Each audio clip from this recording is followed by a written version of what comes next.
कल कौन सी श्लोक तक पढ़ा दिया था मैंने?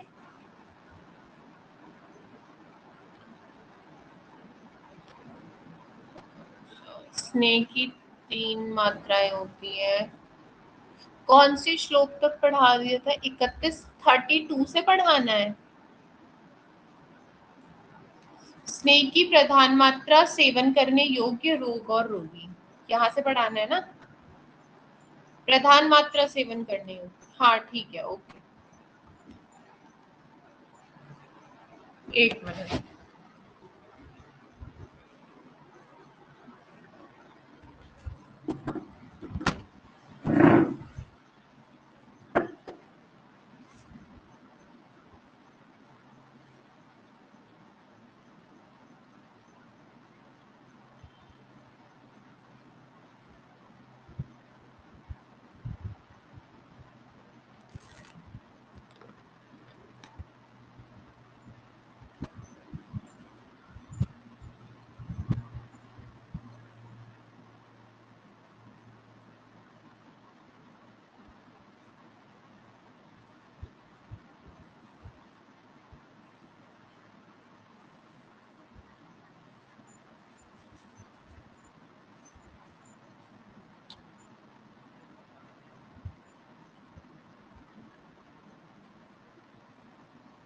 ठीक है, श्लोक नंबर 31।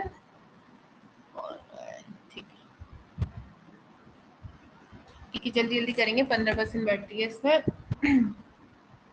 प्रधान मात्रा सेवन करने योग्य रोगी और रोगी के सबसे पहले तो इसको हाईलाइट कर लो। पावकश्च, ये 31 का सेकंड हाफ पूरा हाईलाइट कर लो। पावकश्च उत्तम बलो ये शाम ये च उन्मत्ता बले, ठीक है। उसके अलावा आपने 32 नंबर का भी पूरा ही श्लोक हाईलाइट कर लेना है। गुल्मनी सर्प दृष्टाश्च विसर्पो उपहंतश्च येन उन्मत्ता कृच मूत्रश्च गाढ़ वर्चस्य एव च, ठीक है। ये सारे रोगों के लिए बताया हुआ है। तो प्रधान मात्रा किसको हमें सेवन करवानी चाहिए? सबसे पहले तो पावकश्चो उन्मत्त बला, ठीक है। पावकश्चो माने कि जिसका जठराग्नि उत्तम बल वाली हो, ठीक है। जिस पुरुष की जठराग्नि उत्तम बल वाली हो उसको करना है। गुल्म है, सर्प वगैरह, सर्प दंष्ट मतलब सांप ने काटा हो, विसर्प रोग, ये सारे, ठीक है। तो देखो क्या है, 31 का सेकंड हाफ हाईलाइट कर लेना, 32 का पूरा ही श्लोक हाईलाइट कर लेना, इसको ध्यान रखना है। तो जो पुरुष प्रतिदिन अधिक मात्रा में स्नेह सेवन का अभ्यासी हो उसको सेवन करना चाहिए प्रधान मात्रा। जो भूख और प्यास के वेग को सहन करने का अभ्यासी हो, जिस पुरुष की जठराग्नि उत्तम हो, यही मैंने 31 का सेकंड हाफ हाईलाइट करा है। पावकश्चो उत्तम बलो ये शान तेन उन्मत्ता बले, ठीक है। ये जिस मनुष्य का शारीरिक बल उत्तम हो, ठीक है। ये शाम ये च उत्तम बले, जिसका बल भी उत्तम हो। तो भैया जिस मनुष्य का शारीरिक बल भी उत्तम हो, पुरुष या गुल्म उत्तम हो, वे पुरुष, ठीक है, उनको। बाकी गुल्म सर्प दृष्टा यानी गुल्म से पीड़ित, सांप ने काटा हो। विसर्प उपहातश्च, विसर्प से पीड़ित हो, ठीक है। उन्मत्ता यानी उन्माद के पेशेंट। मूत्रकृच, मूत्रकृच माने कि रुक रुक के मूत्र आता है, वो व्याधि, ठीक है। तो मूत्रकृच। फिर गाढ़ वर्चस्व, ये जो वर्च वर्ड है ना, वर्च, वर्च माने कि मल होता है, ठीक है। तो यहाँ पे बताया है कि जिस मनुष्य का मल सूखा निकलता हो, मतलब कॉन्स्टिपेशन की जिसको दिक्कत हो, वो सब उत्तम मात्रा स्नेहपान की उत्तम मात्रा सेवन करने के योग्य रोग रोगी होते हैं, ठीक है। आपने ये ध्यान रखना है। इसके बाद सेकंड है मध्य प्रधान मात्रा से लाभ क्या क्या होंगे। तो इसके लिए 34 नंबर का पूरा श्लोक हाईलाइट कर लो। दोष अनुकर्षाणी मात्रा सर्व मार्ग अनुसराणी बल्या पुनर्विकारी शरीर इंद्रिय चेतसाम, ठीक है। तो उत्तम बल की मात्रा सेवन करते हुए स्नेह के गुणों को सुनो, ऐसा बताया हुआ है। यह उत्तम मात्रा विधि पूर्वक सेवन किया हुआ स्नेह शीघ्र ही रोगों को शांत करता है, सभी रोगों के मार्ग का अनुसरण करता है। दोष अनुकर्षणानी मात्रा, ये लिखा है रोगों को शांत करता है, मतलब हर तरीके के रोगों को शांत करेगा। दोषों का अनुकर्षण करता है, दोषों का अनुकर्षण करने का मतलब दोषों का भी नाश करेगा, ऐसा, ठीक है।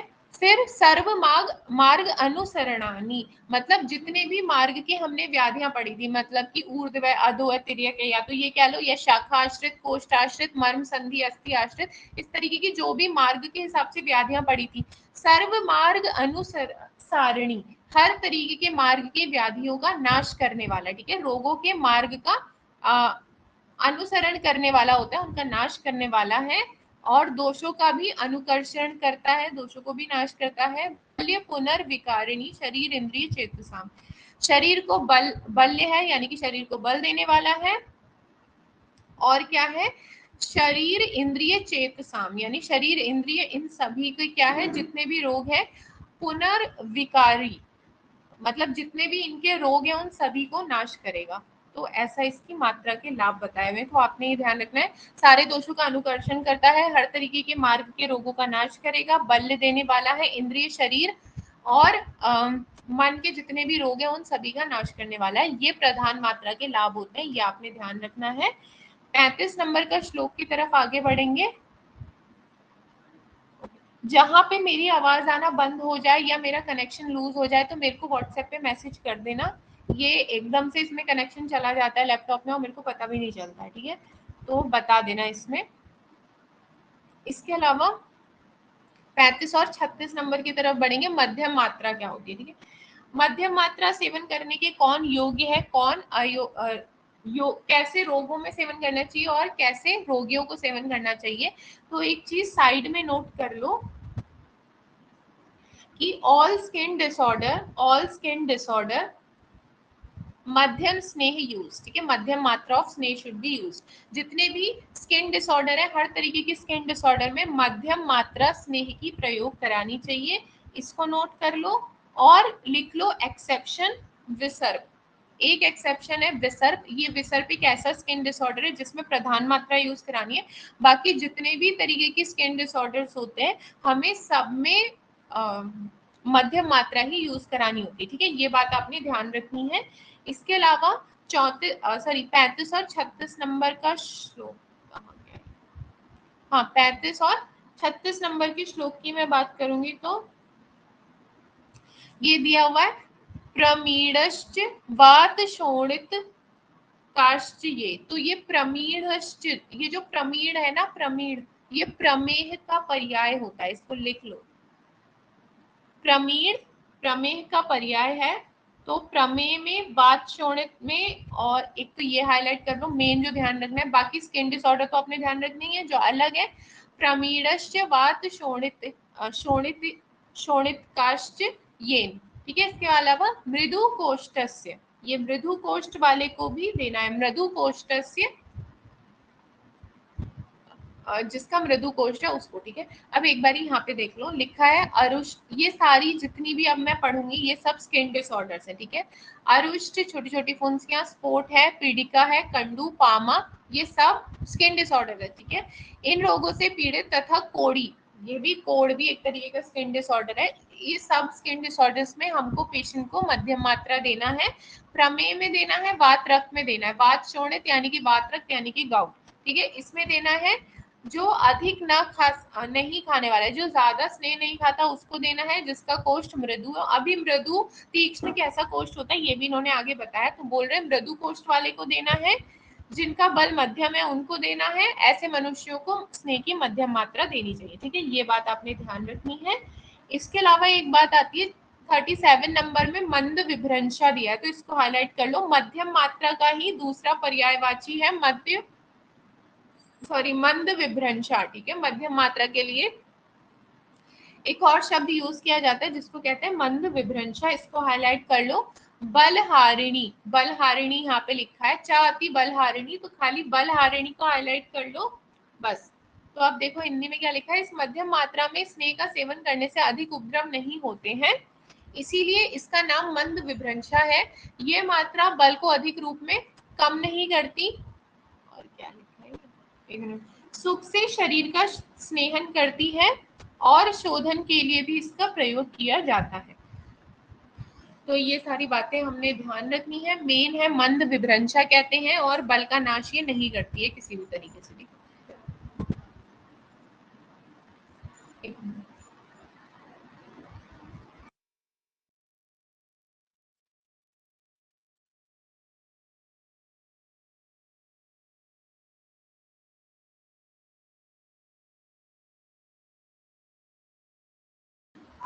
ठीक है, यहाँ तक आप में से किसी ने कुछ पूछना है? समझ में आ गया मंद विभ्रंशा वाले तक? मध्यम मात्रा समझ में आ गया? यस नो बोल दो फिर बस चैट में। ओके, बाकी अब हम बढ़ेंगे आगे श्लोक नंबर 38 एंड 39 की तरफ। हाश्र मात्रा किसको यूज करानी है? ठीक है, हाश्र मात्रा मतलब हीन मात्रा, बिल्कुल कम मात्रा किसको यूज करानी है? तो रिक्त कोष्ठत्व हितम येषाम मंदाग्निश्च, ये सेकंड हाफ हाईलाइट करो इसका। फिर ज्वर अतिसार काशश्चेव येषाम चिर समुत्थान समुत्स्थिता समुत्स्थिता, ठीक है, ये इतना हाईलाइट करना है। तो रिक्त कोष्ठ, रिक्त कोष्ठ का मतलब यहाँ पे ऐसा है जो एक तो बिल्कुल ही मृदु कोष्ठ वाला हो। ठीक है, एक मिनट देखो इसको यहाँ पे पढ़ती हूँ क्या है। जो वृद्ध बालक सुकुमार सदा सुखी रहने वाले हैं, जिनका कोष्ठ खाली हो, रिक्त कोष्ठ हो, खाली कोष्ठ हो, और खाली कोष्ठ हो जाने पर अधिक कष्ट होता हो। ठीक है, रिक्त कोष्ठों उपहितम, ठीक है, मतलब कि उनका अगर पेट खाली हो जाए तो उन्हें बहुत कष्ट होता है, माने कि वो ज्यादा भूख वगैरह, भूख प्यास को ज्यादा सहन नहीं कर पाते हैं, एकदम से परेशान हो जाते हैं। ऐसे मनुष्य मंदाग्निश्च, जिसकी अग्नि मंद हो रखी हो, ज्वर अतिसार काशश्चैव ये शाम चिर समुस्थिता, यानी कि जो कि ज्वर अतिसार और काश से बहुत दिनों से पीड़ित हो। चिर है, चिर या चिरकाल, चिर समुस्थिता यानी कि बहुत टाइम से। तो जो ज्वर अतिसार काश से बहुत टाइम से पीड़ित है, इस तरीके के भी मनुष्यों को ये हीन मात्रा का प्रयोग कराने के लिए बोला हुआ है। ये सारी बातें आपने यहाँ पे ध्यान रखनी है। इसके अलावा 40 नंबर के श्लोक में बढ़ेंगे। हाश्र मात्रा के सेवन से क्या फायदा होता है, कि हीन मात्रा हम दे रहे हैं तो उससे क्या फायदा होगा। तो हीन मात्रा के लिए बोला है, ये स्नेह की हाश्र मात्रा परिहार में सुगम होती है, मतलब इसको पचाने में, डाइजेशन में किसी तरीके की दिक्कत नहीं होती। इसको ना सेकंड हाफ को हाईलाइट कर लो। वृश्याम बलम निर्बाधाम चिरम चा चाप्य अनुवर्तते, ठीक है, इसको हाईलाइट कर लो। फिर इसमें ऐसा लिखा हुआ है कि ये जो स्नेह की हाश्र मारता है, ये किसी तरीके के परिहार में सुगम होती है, मतलब कोई भी इसमें दिक्कत नहीं आती है। शरीर में स्नेहन रिंगण करती है, शुक्र उत्पादक है, ठीक है, शुक्र को बढ़ाने वाली है, बल देने वाली है, शरीर सेवन करने पर किसी भी प्रकार का उपद्रव नहीं करती, और स्नेहन करने से उत्पन्न गुणों को शरीर में बहुत दिनों तक बनाए रखती है। क्योंकि हाश्र मात्रा है ना, हीन मात्रा है, तो हम डेली थोड़ी थोड़ी मात्रा खाते हैं, तो इसके जो गुण है वो काफी दिनों तक बने रहते हैं, ये आपने ध्यान रखना है। इसके अलावा बस नेक्स्ट 41, 42, 43, ठीक है। अब यहाँ पे 10वें नंबर का प्रश्न है कि चतुर्विध स्नेह, कौन सा स्नेह किस मनुष्य को खाना चाहिए। ठीक है, यहाँ तक किसी ने कुछ पूछना है? समझ में आ गया?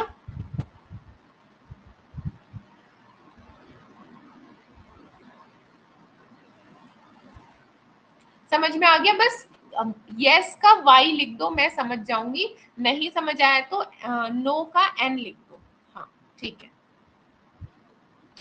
नेक्स्ट है 10वां क्वेश्चन कि ये जो 4 तरीके की स्नेह हमको पता है, घृत, तैल, वसा, मज्जा, इसमें कौन सा स्नेह किसको खाना चाहिए। ठीक है, ऐसा।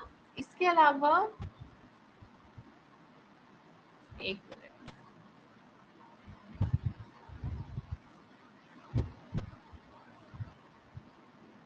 देखो, सबसे पहले तो आप इसको, ये श्लोक नंबर 41 का फर्स्ट हाफ हाईलाइट कर लो। लिखा है चक्षु कामा शता क्षीणा वृद्धा बालस तथा अबला, ठीक है, इसको हाईलाइट करो। उसके बाद नेक्स्ट है पुष्टि कामा प्रजा कामा सौ कौमार्य निरार्थशन, ये ठीक है, सुकुमार, ठीक है, ये सारी बातें। अब देखो इसमें चक्षु कामा शताशीणा, चक्षु मतलब आंखें, जिसको अपनी आंखें अच्छी चाहिए, कहाँ लिखा है ये, नेत्रों के जो नेत्रों को स्वस्थ रखना चाहता है। फिर है शताशीणा, शताशीणा में जैसे मैंने बताया था शत क्षीण, शत यानी कि इंजरी, क्षीण यानी कि धातुओं का क्षीण हो जाना, कमजोरी।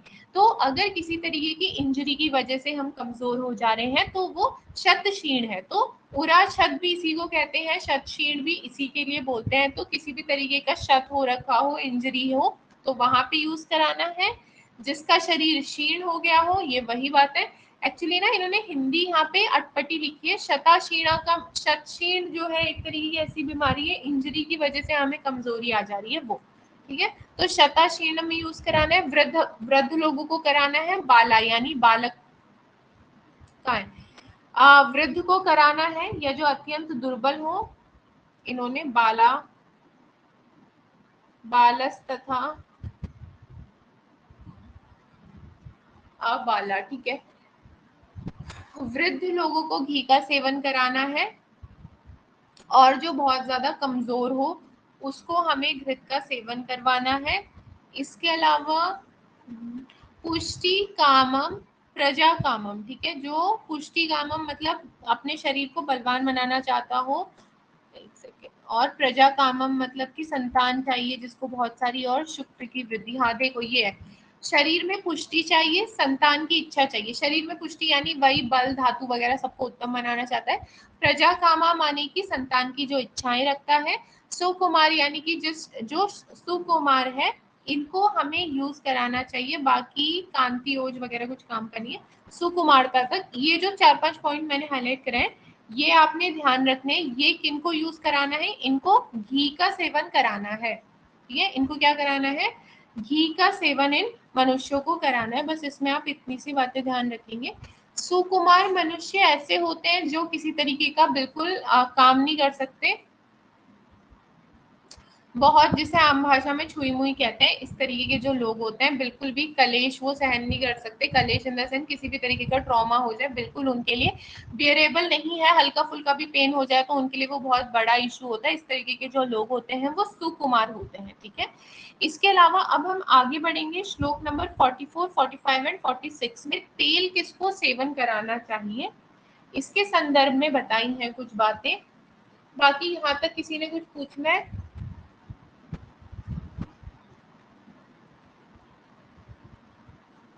नहीं पूछना है, ठीक है।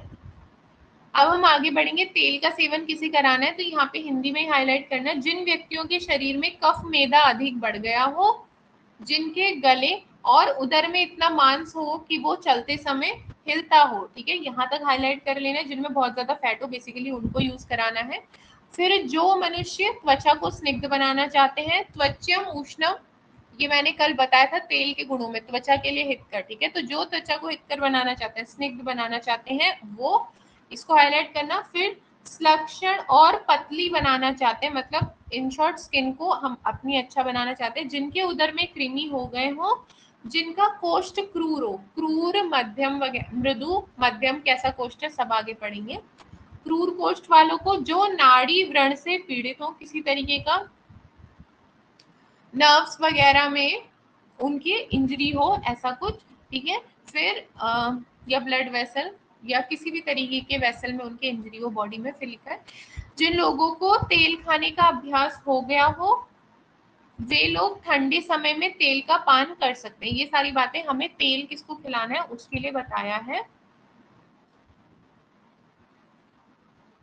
देखो अब बताया यहाँ पे तेल का ठंडे समय में क्यों सेवन करना है। तो तेल का सेवन ठंडे समय करने के लिए बताया गया। इसका तात्पर्य ये है कि सभी स्नेह स्वभाव से उष्ण होते हैं, यदि उष्ण काल में इनका सेवन किया जाएगा तो उपद्रव होने का भय रहता है, इसीलिए शीत काल में तेल का सेवन बताया गया है। और घृत का जो वीर्य होता है वो शीतल होता है, ये एक्सेप्शन है, याद कर लो।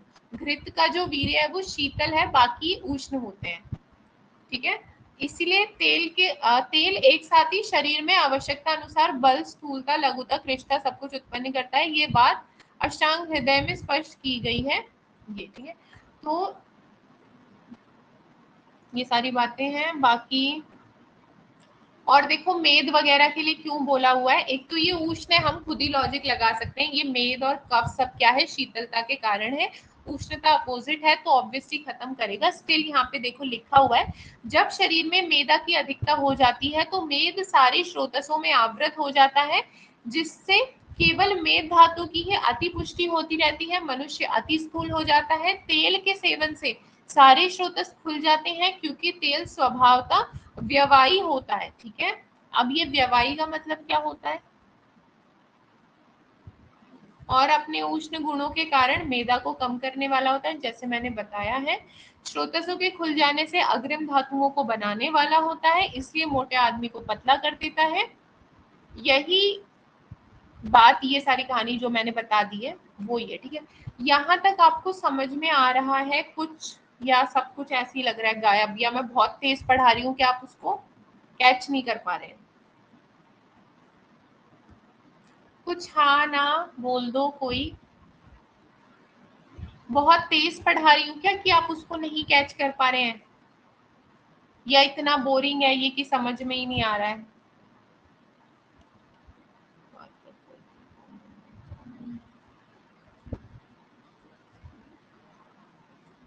स्निग्धता के कारण, स्निग्धता के कारण बात में रूक्षता की प्रॉपर्टी है ना, तो चाहे आप घृत का यूज करा ले, चाहे तेल का यूज करा ले, हर तरीके का स्नेह स्निग्ध है उसके नाम से, या कि वो स्नेहन का कर्म करेगा, इसीलिए बात सब जगह कॉमन है।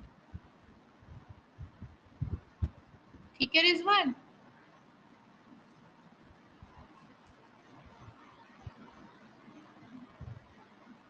ओके, ठीक है, चलो कोई बात नहीं।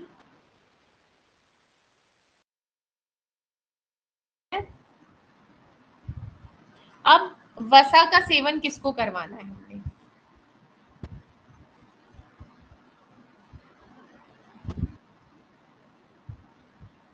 वसा के सेवन के लिए ये श्लोक हाईलाइट कर लेना। ये अस्थि संधि सिरा स्नायु मर्म कोष्ठ महारुजा। ठीक है, अस्थि में किसी तरीके की तकलीफ है, संधियों में, सिरा स्नायु, मर्म में, कोष्ठ में, इस तरी में कहीं भी महारुजा यानी बहुत पेन है इन सब में से किसी में भी, वहां हम वसा प्रयोग करा देंगे।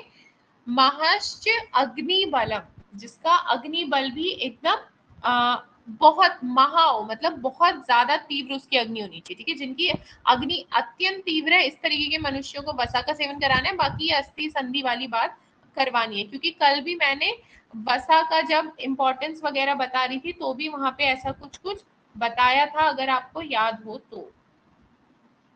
ठीक है, नेक्स्ट हम लोग मज्जा के बारे में पढ़ेंगे। मज्जा हमें किसको देना है?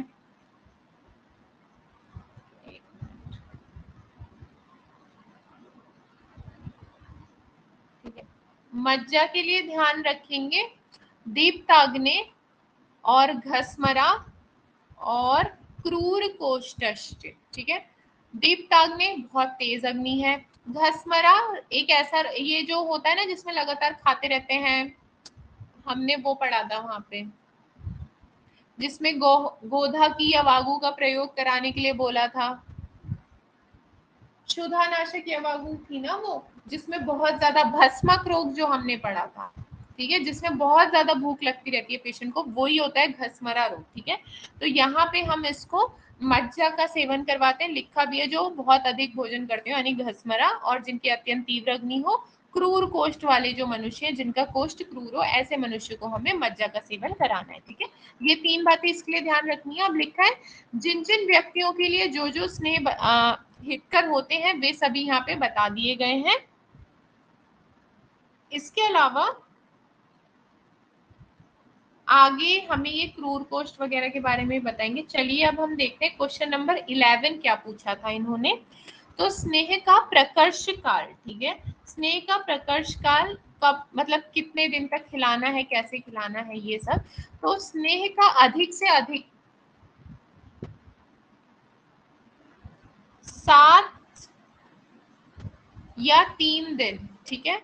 ये 2 स्नेह के प्रकर्ष काल है। देखो लिखा है स्नेह का प्रकर्ष काल 7 या 3 दिन है।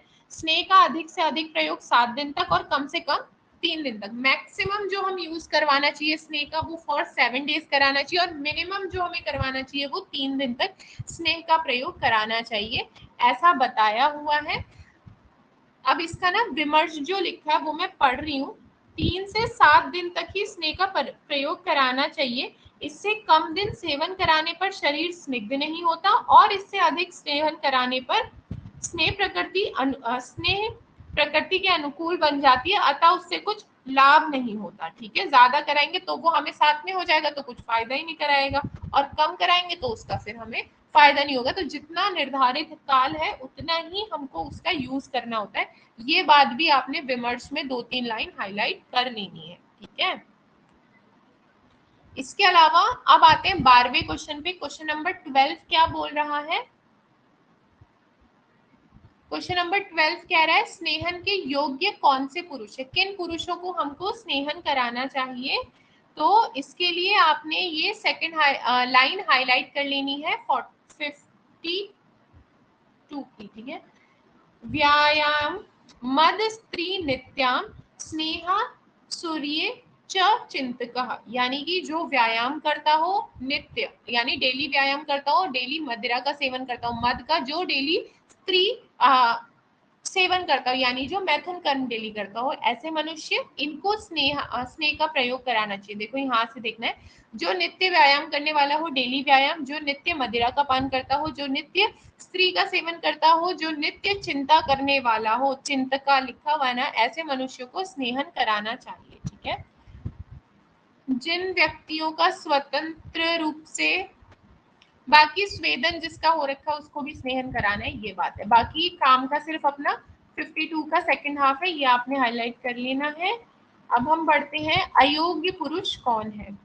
क्या मैं बहुत ज्यादा तेज पढ़ा रही हूँ, आप लोग उसको समझ नहीं पा रहे हैं, थोड़ा मुझे बताने का कष्ट करिए। अगर मैं बहुत तेज पढ़ा रही हूँ तो मैं रुक जाती हूँ फिर इतना ही करती हूँ मैं आज के लिए। बस ये होना चाहिए कि मैं जितना पढ़ा रही हूँ आप उसको रोज का रोज रिवाइज कर लीजिए, ठीक है। मैं पढ़ाने के लिए एक दिन में पूरा चैप्टर भी पढ़ा दूंगी, लेकिन आप फिर उसको रिवाइज नहीं करें तो उसका कोई मतलब नहीं बनता है। तो इतना बहुत है, ठीक है, लेकिन इसको रिवाइज कर लेना, ठीक है। मुझे भी ऐसा लग रहा है कि हो गए श्लोक, ठीक है मैम। इसमें याद करने का बहुत है, याद करने का तो रिजवान सब में ही है, बट वो है ना कि समझ के आप उसको याद करेंगे तो फिर इजी रहेगा, ठीक है। याद तो हम खुद से भी कर सकते हैं, बट हम क्लास ही इसलिए लेते हैं ताकि समझ में आए कि याद करना कैसे है ना, ठीक है। तो फिर आप इसको याद कर लीजिएगा जितना भी है। श्लोक भी याद करने के लिए बोले थे मैंने, इसके तो कर लिए आपने। घृत के तेल के गुण याद करने के लिए बोले थे, प्रविचारणा याद करने के लिए बोली थी, कर ली याद। और टेस्ट के लिए पढ़ लेना, ठीक है। थोड़ी ज्यादा मेहनत करो, अब टाइम आ गया है कि थोड़ी ज्यादा मेहनत, थोड़ी क्या काफी ज्यादा मेहनत आपको करनी पड़ेगी अब, ठीक है। थोड़ा एक्स्ट्रा एफर्ट्स डालिए। कॉलेज सभी जाते हैं, आप भी जाते हैं, मैं भी जाती हूँ, बात सारी एफर्ट्स की होती है, तो थोड़ा एक्स्ट्रा एफर्ट्स आप डालिए, ठीक है। आप रिक्वायरमेंट है, अब हो गया है काफी सिलेबस, तो अभी भी अगर आपने इसको सीरियसली नहीं लिया तो फिर चीजें फिर बहती जाएंगी हाथ से, फिर वही होगा कि भाई लास्ट में पेपर के 1 महीने पहले ही सब कर रहे हैं, ठीक है, तो उससे कोई फायदा नहीं है। ओके चलिए, आज की क्लास के लिए मैम याद करके भूल जा रहे हैं, हाँ रिजवान याद कर, इसका सिर्फ एक सोल्यूशन है, रिवीजन रिवीजन, और इसके लिए हम कुछ नहीं कर सकते। बाकी किसी ने किसी तरीके कुछ क्वेश्चन पूछना है? नहीं पूछना, ठीक है। फिर कल सुबह 7 बजे भेजज। Okay bye.